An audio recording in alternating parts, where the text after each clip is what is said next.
One of the biggest leaps in video quality any YouTuber can make is going from using their camera's built-in microphone to investing in an external audio solution. For anyone who stands in front of the camera, a common way to do this is to buy a wireless lavalier system. Broadcast quality equipment can run in the hundreds to thousands of dollars though. In this video, we're going to look at the Sony WCS-999, which, while being consumer grade, just might be the inexpensive solution that most content creators are looking for. The system comes as two main components, a transmitter and a receiver. The transmitter includes a rotatable belt clip and is usually hidden in a back pocket or clipped to the back of your waistband. It has a standard 3.5mm mini jack for the included microphone to plug into, along with channel selection and power switches. The microphone itself is an omnidirectional condenser type and has a cable that's just the right length. One nitpick I have is that the attached clip isn't removable and swivels much too loosely, so the mic may not stay positioned where you want it. The clip is also too short to loop a section of cable through for strain relief like the professionals do. The receiver is almost identical in size and weight to the transmitter and has the same swiveling belt clip. Both the receiver and transmitter each use only a single AA battery for power, which is easy to install and remove. A lot of cheap wireless systems, and even a few expensive ones, still use 9-volt batteries, which I find incredibly annoying, so using AA's is a welcome sight.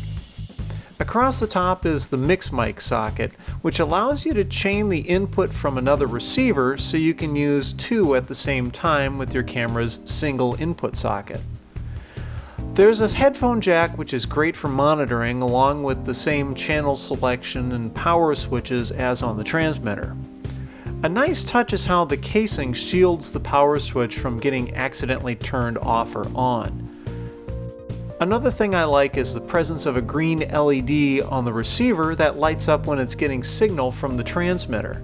It's a nice way to visually confirm that the two are on the same channel and can help troubleshoot interference problems. One gripe I have with the receiver is that it has a permanently attached output cable which is terminated with a monophonic plug. The downside to the receiver only having a mono plug on its output is that most video cameras these days are expecting a stereo input. A mono plug is only going to output audio effectively to the left channel, which is why it's a real pain to listen to me right now. A solution for this is to buy a mono to stereo adapter, which will send audio to both channels. These are quite cheap, and I'll include a link to the one I use down in the description. Another bummer is the lack of a hot shoe mount, which means you'll have to clip the receiver to your camera's hand strap like this. So I suppose this wouldn't be a proper wireless microphone review without actually doing some sort of range test. So I've got the mic on. I am cheating a little bit since I'm out here at the park, and I put a small windscreen on the mic itself. This is just kind of a generic little foam windscreen. It's not one of those fuzzy windbuster dead cat kind of things. So it's not going to be 100% effective against wind noise, but a little bit is better than nothing. I'm going to head down that way and let's see what kind of range we get. So one thing I should note about this mic is that it technically is a UHF mic because it operates in the 900 megahertz range. That's actually above where most other UHF mics operate because the FCC took away the 700 megahertz spectrum and basically sold it off to the cell phone companies. All wireless microphones, at least in the US, generally operate somewhere between 500 and 600 megahertz. 900 megahertz has been the classic kind of free use band, traditionally used back in the 90s for things like cordless telephones. Unfortunately, it's not free from interference. Well, it looks like I started getting audio glitches at about 60 feet and the signal cut out altogether at 100. As I was saying, since this is a 900 megahertz system, there is the risk of interference from other devices, but thankfully Sony gives you 3 frequencies that you can set the system to.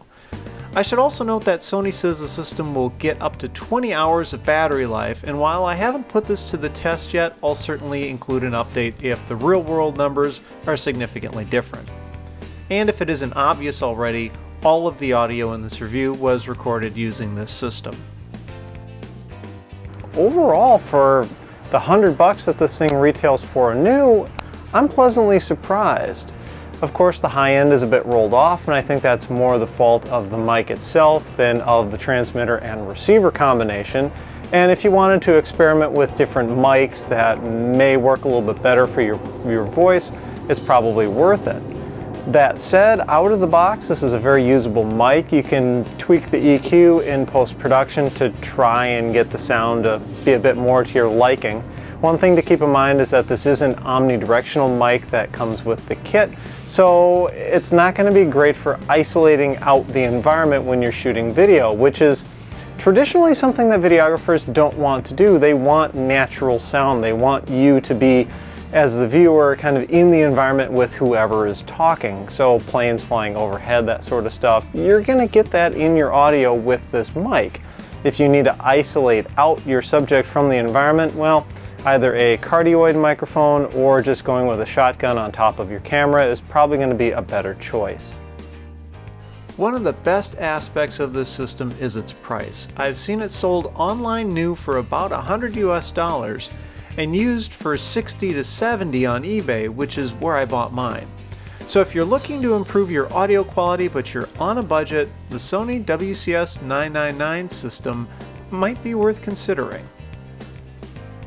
If you like this video, please click the thumbs up. If you want to see more, hit the subscribe button, and as always, thanks for watching.